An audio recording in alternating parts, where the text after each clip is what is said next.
Assalamualaikum warahmatullahi wabarakatuh.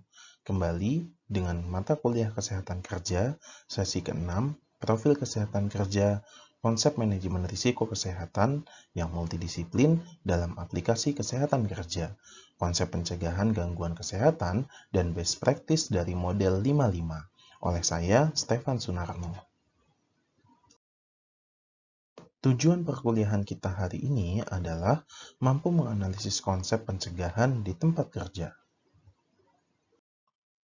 Adapun outline kita hari ini adalah konsep manajemen risiko kesehatan multidisiplin dalam aplikasi kesehatan kerja dan pencegahan gangguan kesehatan dan best practice model 55. Sebelum berangkat lebih jauh kepada materi, kita akan mereview kembali sedikit tentang kesehatan kerja yang sudah disampaikan pada sesi-sesi sebelumnya, yaitu menjaga keserasian. Agar seorang pekerja ada dalam keserasian, terjamin kesehatan dan produktivitasnya, maka perlu keseimbangan yang menguntungkan dari faktor beban kerja, beban tambahan akibat potensi bahaya di tempat kerja, status kesehatan dan kapasitas pekerja, perilaku kesehatan pekerja, pengorganisasian pekerjaan dan budaya kerja yang kondusif bagi K3. Kemudian tidak lupa diingatkan bahwa konsep dasar kesehatan kerja berasal dari manajemen risiko dan epidemiologi, dimulai dari antisipasi, rekognisi, evaluasi, dan pengendalian, dengan tujuan pekerja sehat, selamat, sejahtera, produktif, dan kompetitif, dan organisasi profit sustainable development. Lalu, bahaya yang perlu kita identifikasi adalah budaya kerja, lingkungan kerja, ergonomi, pekerja somatik maupun perilaku, dan pengorganisasian pekerjaan. 5 kunci tempat kerja sehat adalah tempat kerja fisik dan organisasi yang sehat, partisipasi pekerja, keseimbangan bekerja dan kehidupan, atau work-life balance, pengembangan pekerja, keselamatan dan kesehatan kerja, rekognisi pekerja atau employee recognition. Lalu mengapa penting menjaga pekerja tetap sehat? Menurut survei Angkatan Kerja Nasional tahun 2015, total penduduk Indonesia sebanyak 254 juta orang, sedangkan angkatan kerjanya 50,4%-nya sendiri, sebesar 128,3 juta orang.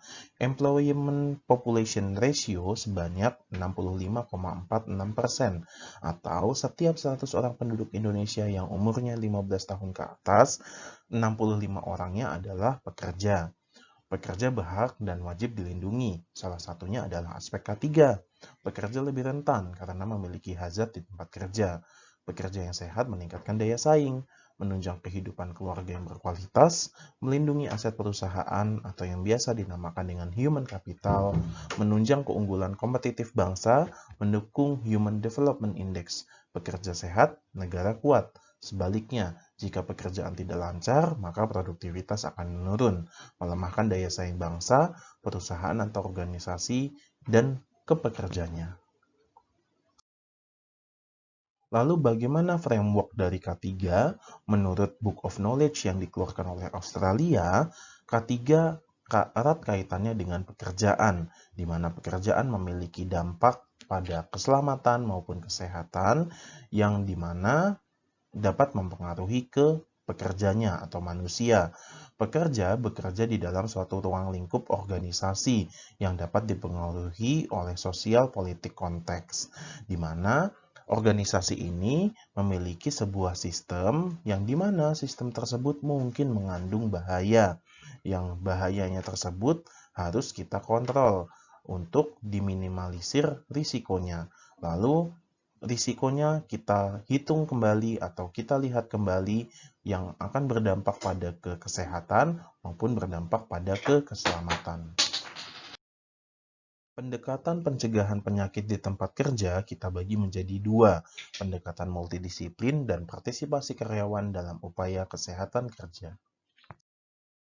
1. Pendekatan multidisiplin dalam program Kesja, ilmu kesehatan khususnya ilmu epidemiologi, untuk menilai frekuensi, distribusi, determinan, dan surveillance, dan ilmu perilaku hidup sehat, perilaku bekerja sehat, dan selamat sesuai prosedur operasional, ilmu higiene industri untuk pemantauan dan perbaikan lingkungan kerja, ilmu ergonomi untuk pemantauan dan perbaikan keserasian pekerja dan pekerjaannya, ilmu perilaku untuk pemantauan dan perbaikan faktor manusia, ilmu antropolog untuk pengembangan budaya kerja individu dan budaya K3 organisasi, ilmu hukum untuk mempelajari aspek legal perlindungan dan penanganan kasus mediko-legal, ilmu kedokteran untuk pencegahan, diagnosis, dan pengobatan penyakit pada pekerja sebagai individu.